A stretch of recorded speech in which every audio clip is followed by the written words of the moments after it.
So I think we made it. Here we are. It is the final installment of the Fast Cash Launchpad series. And stop me if you've heard this one before. Check this out. We're going to jump right in. So if you've seen this before, you know what this means. Okay. Hopefully, let's see if you know this one. Okay. We're hitting you with some acronyms here today. What about that guy? I think a lot of us know this one. But the one we're going to cover today is this one.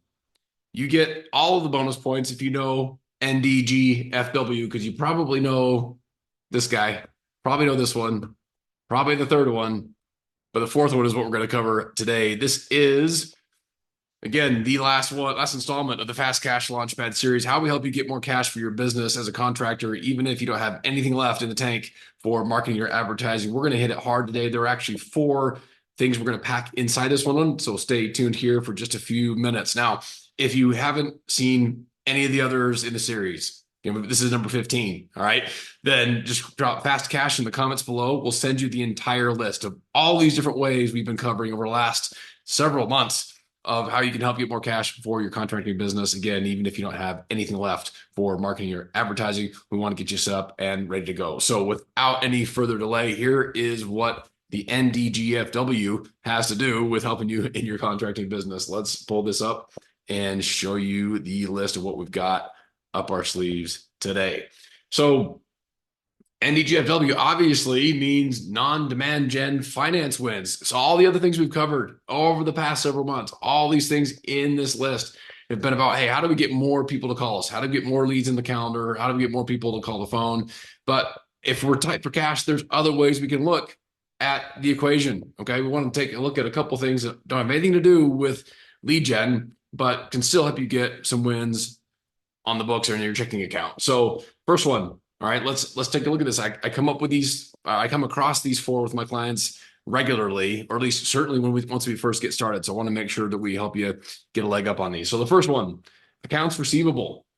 Okay, who hasn't paid? Let's make sure we've got a process for that. A lot of guys I talk to, they're just waiting. They're playing the waiting game, and they're crossing their fingers, doing the whole wait and hope someone's actually going to come through and pay. Let's find out who has got some bills for work that you've done and haven't paid yet, and making sure we're doing the right follow-up. Not only for people that are currently on your books right now, but then once we've done all the reach out to have those conversations, and even if they're tough conversations, ones that need to happen sooner rather than later, then let's take a look at what your process is to set terms and expectations on the front end so you don't get stuck in that again. There's also some ways that we help my clients automate some of the communication, some of the messaging, so that you can really help streamline this, so that when you do, if you do have to have that tough conversation, then it goes a lot more smoothly because you've been able to stay in contact with them throughout the process. And so let's take a look at your contracts. Let's take a look at how you're signaling, how you're setting expectations for when timing and payments are due. You're getting paid at least something up front, so you're not having to cover cost of materials and cover all those other things that make you like a bank.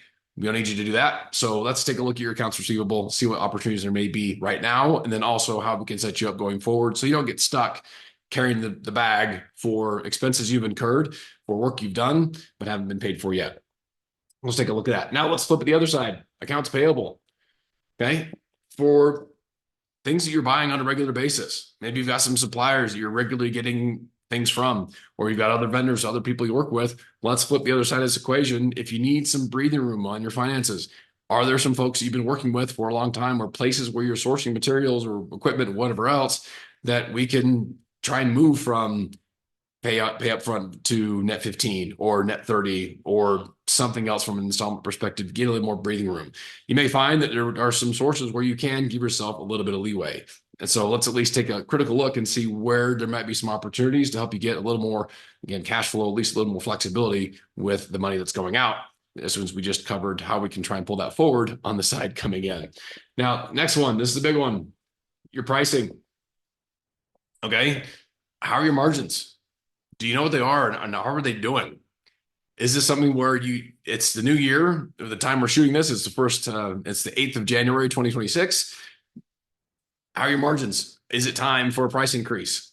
I mean, there's been a lot of movement, and you'll find that generally speaking, you should be able to move up your prices between 10 to 15% at least every year. without having to torpedo the business. Now, this is something where, depending on the product, the service, the relationship, it is something you can also test and roll out. But I'd be willing to bet that if we're really trying to win on value, we're not trying to be just a low cost provider. There are some creative ways we can look at your pricing and how it's structured so you can get better margin on all the projects you've got on the books coming up in the next few weeks or the month or months ahead. So let's take a look at your pricing. Let's see where we can do. What we tend to see is that if you move your pricing up, there's ways we can model this out and say, hey, what would a 10 to 15% price increase get me? And how much would I have to lose in terms of business, or how much would my conversion rate have to drop for that to not make sense? And what you'll find is that we've got some pretty quick calculators to show you that, again, usually you have to lose about 50% of your conversion rate to make up for, again, a 15 to 20% increase on prices. Probably not going to happen. So we can help you get some pricing fixes to help you get better margins and better cash flow for your business. Now, same thing on, let's look at costs. Okay. Take a look at your last credit card statement for your business or your checking account. Put your expenses through the razor of, does it do one of two things? Does it help me get a customer, or does it help me keep a customer?